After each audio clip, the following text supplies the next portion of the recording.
ఏమండి అంబటి రాంబాబు? సారీ, అంబటి రాంబాబు అంటే ప్రజలకు తెలియదేమో. ఆంపోతు అనాల నేను. అంటే వాళ్ళు చేసిన పాపం అది.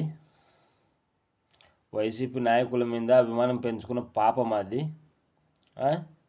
అంటే మీ కార్యకర్త అంటే ప్రాణం కాదా అది?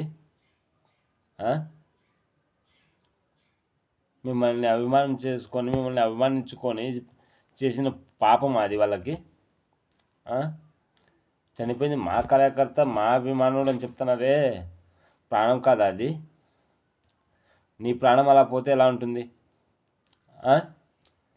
ఏదో జరిగింది, అభిమానం కొద్ది వచ్చినారు, ఏదో తప్పు ఒప్పో ఏదో జరగదు, ఏదో జరిగింది, మా కార్యకర్త, దాన్ని సమర్థించుకుంటాము, ఏదో వాళ్ళకి న్యాయం చేస్తాం అనే మాట మాట్లాడితే ఎలా ఉంటుందండి? మనిషి పుట్టినారా అని మీరు అడుగుతున్నా మిమ్మల్ని, వైసీపీ నాయకుల్ని. మనిషి పుట్టింటే మీరు ఇలా ఉండరు. మీరు మిమ్మల్ని నమ్ముకున్న నా కొడుకులు అందరూ పాపరు నా కొడుకులే. మిమ్మల్ని నమ్ముకున్న ప్రతి ఒక్కరూ పాపం మూట కట్టుకొని వచ్చిన వాళ్ళే. అందుకే వాళ్ళు ఎలా అయితే మీ మీద అభిమానం పెంచుకుంటున్నారో అలా ప్రాణాలు పోతున్నాయి వాళ్ళవి. అది యాక్సిడెంట్ అంటారా దాన్ని? ఇద్దరు వ్యక్తులు కారు కింద మనిషి పడిపోయినాడని చెప్పేసి ఎన్నికి పోని అన్నా కూడా వెహికల్ ఎన్నికి రాకుండా అలాగే వెళ్ళిపోతున్నారే. మీ జగన్కి ఏమైనా కళ్ళు దొబ్బినాయా?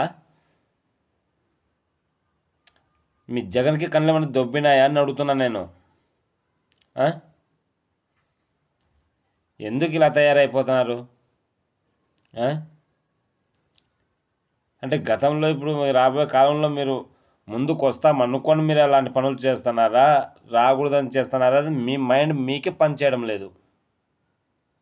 మీ తలకాయ మీకే పనిచేయడం లేదు. నువ్వేమో ఎవడో ఒక కుర్రోడు చనిపోతే వానికి ఏదో గవర్నమెంట్ 5 లక్షలు ఇచ్చేసి పెడితే దాంట్లో 2,50,000 నువ్వు దెంగేసినావు, 2,50,000 కుటుంబానికి ఇచ్చినావు. ఎందుకురా ఇంత ఇద్దమనంగా దిగజారిపోతున్నారు? ఎందుకు ఇలా తయారైపోతున్నారు? మనిషి పుట్టిన కొద్ది పాపం పుణ్యం అనేది కొద్దిగా ఆలోచించండి. ఆంపోతులా పశువు కన్నా ఈనంగా దిగజారద్దండి. మిమ్మల్ని చెప్పడం, మిమ్మల్ని నమ్ముకున్న నా కొడుకులకి కొద్ది గుడక బుద్ధి లేని నా కొడుకులు. మిమ్మల్ని నమ్ముకున్న నా కొడుకులే బుద్ధి లేని నా కొడుకులు. ఓకేనా? బాయ్.